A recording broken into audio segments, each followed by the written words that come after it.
Assalamualaikum warahmatullahi wabarakatuh. Salam bahagia. Saya Hanifuddin mau melaporkan kegiatan praktek pencernaan makanan. Adapun bahan yang dibutuhkan dan alatnya adalah gambar pencernaan, kedua alat tulis. Salam bahagia. Hari ini saya mau praktek mengenai pencernaan makanan. Ini alat dan bahan sudah saya siapkan.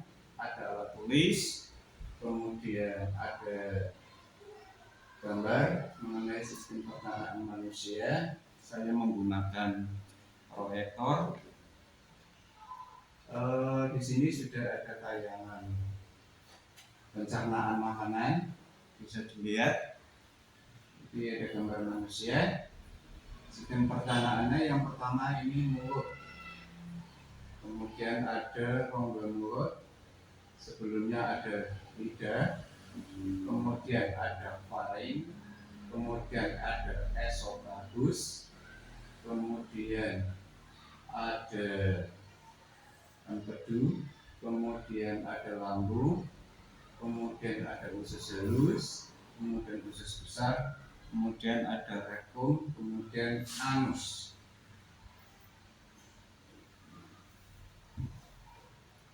Baik, tahukah apa yang akan terjadi pada makanan setelah kita makan? Nah, kita lihat. Pencernaan makanan itu nanti akan mengalami proses dua macam. Satu, pencernaan mekanis. Dua, pencernaan kimia. Pencernaan mekanis itu adalah pengubahan makanan dari bentuk kasar menjadi kecil dengan bantuan alat-alat pencernaan. Kalau pencernaan kimia, proses pencernaan yang dibantu dengan senyawa kimia yang dihasilkan oleh sel-sel dalam organ pencernaan. Kita menuju ke proses pencernaan. Nah, kita lihat prosesnya bagaimana. Yang pertama, makanan masuk ke mulut, nanti akan masuk ke kerongkongan, kemudian akan masuk ke lambung, kemudian akan masuk ke usus besar, kemudian akan masuk ke usus halus, kemudian masuk ke rektum, kemudian ke anus. Kita jabarkan, jelaskan satu persatu. Yang pertama, satu, mulut. Ini mulut. Awal dari saluran pencernaan ialah organ pertama yang seharusnya sudah kita semua kenali, yaitu mulut. Saat mulai makan, kita mempunyai makanan menjadi potongan-potongan yang lebih kecil dan mudah dicerna saat kita menelan.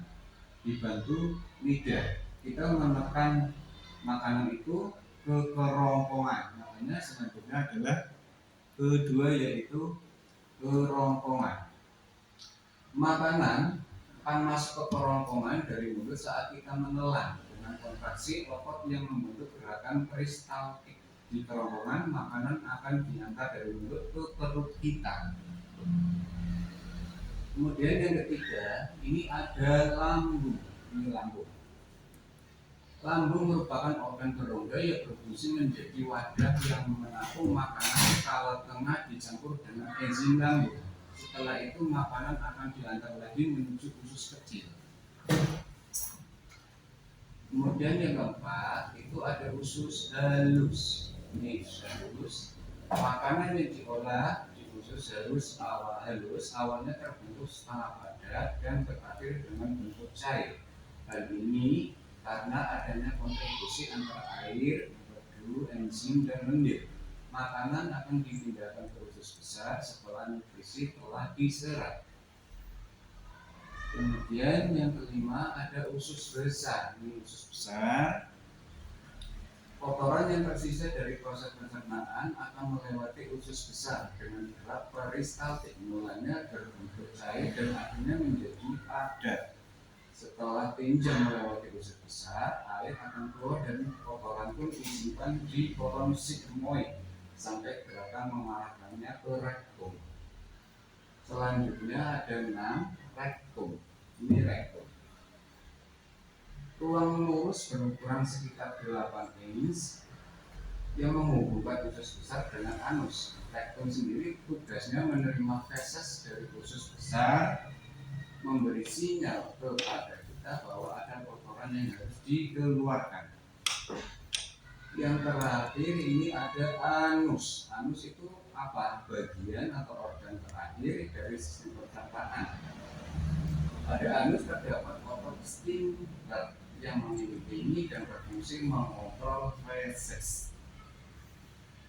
Demikian sistem pencernaan dapat disimpulkan di sini bahwa sistem pencernaan makanan itu mulai dari mulut menuju kerongkongan, lambung, usus halus, usus besar, dan yang terakhir adalah anus. Demikian arti dari saya, kurang lebihnya maaf. Assalamualaikum warahmatullahi wabarakatuh.